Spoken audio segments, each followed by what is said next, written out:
I got a chance to speak to Mustafa Kibaroglu about this latest wave of violence. He's the director for the Center for International Security Studies and Strategic Research at M.E.F University.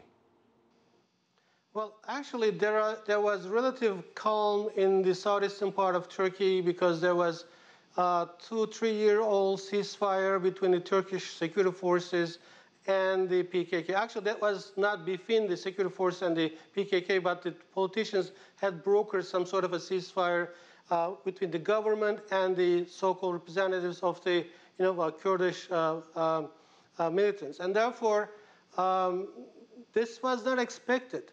And on June 7, we had the elections, and the spectrum that we had, the picture that we had after the elections did not allow any of the parties to form a single-party government, which has been the case for over the last 12 years. So these we're witnessing that there will be some difficult days ahead, if not months.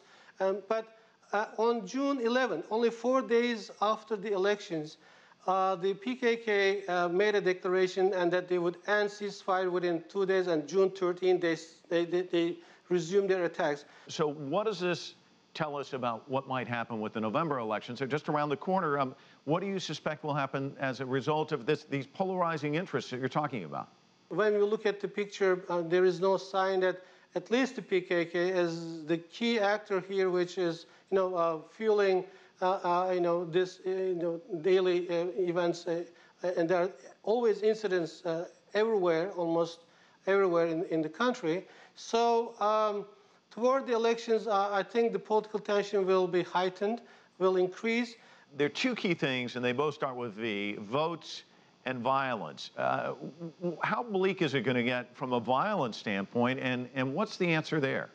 Well, of course, violence, if it continues as it is today, will have an impact on people's decision as to how to vote and even whether or not to vote, because people may lose their confidence in the system, and they might very well say, no matter what I vote for, and will not make any change in the outcome. And therefore, I mean, even there will also be the situation, the security situation, which will have to be maintained, which will have to be preserved, especially in the eastern and southeastern part of the country, in order to secure the ballot boxes, and so that people should not complain about votes being stolen or hijacked, etc.